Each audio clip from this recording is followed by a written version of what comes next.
What's going on, guys? It's Greg from ECD, and today we're going to take a look at the new Warrior Burn 2 line.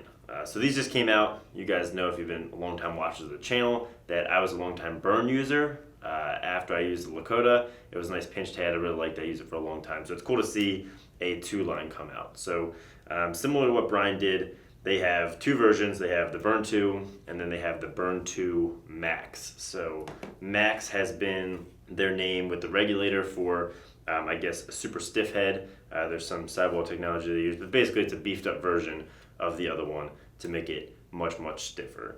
So just looking at these heads generally, the price on these is $70 each. If you haven't seen the news, Warrior dropped a lot of their head prices down to $70, which is a good deal. That's definitely much cheaper than they used to be. They were always known for having heads at the high end of the price spectrum. So $70 is definitely a good deal for these heads. I don't know how long that pricing will last. But for now, that's what they cost. As far as weight goes, the standard Burn 2 is going to be 5.5 ounces, which is heavy. Brian and Warrior are on this kick of making really heavy heads.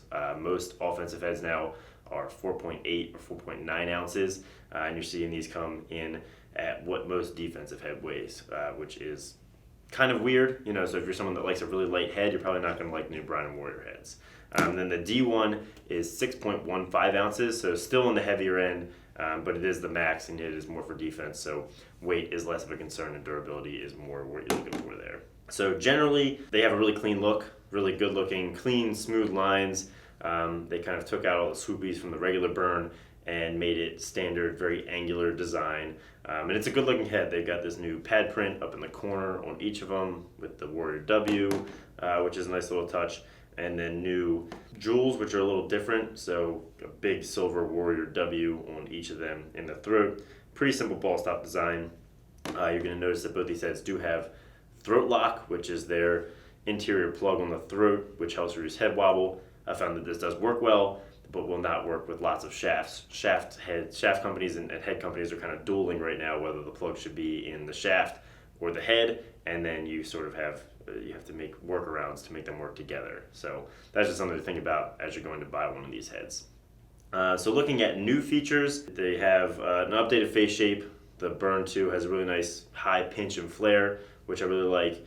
And then this one is a very similar face shape, so still very pinched for a D head. This is more of a mid-rail, whereas this is built for a higher pocket for defense, for picking up ground balls more easily, which I liked. For stringing, if you saw my Evo 5 review, you know that I don't like tilt tech, and these all have tilt tech, and I think it's even more tilted than the Evo 5 was, and it made it really honestly very difficult to string. I talked a lot about it in the Evo 5 review, so I won't beat a dead horse here in this review.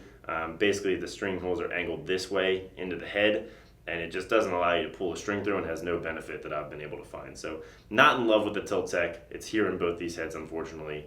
Sort of prevents you from wrapping twice around these holes, which guys really like to do. Despite that, with the face shape and the hole placement, it does string a nice pocket. So I went for a mid-high on this one. This head's more of a versatile head. So mid-high, nice, strong shooter's pocket. And it did string up well despite the tilt tech. And then looking at another new feature of both these heads is something called SimFlex up in the scoop. So you can see, they both say it right here. Basically, it's an indent where they made the scoop thinner at that point.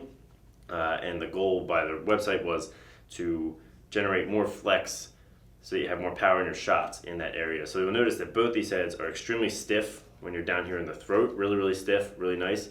But where they're not stiff is up here in the scoop. If you squeeze it, it's much less stiff than you would have expected because this is allowing that to flex together in that area because it's so much thinner. I don't know if this is going to add any power, but I do know that when you're poke checking or scooping ground balls, it's not great to have this be really flexible.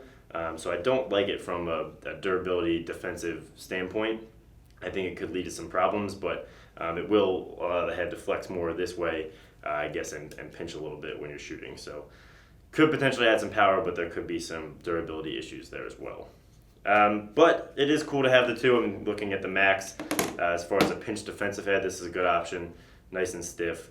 Very similar features to the two, just beefed up for the Max.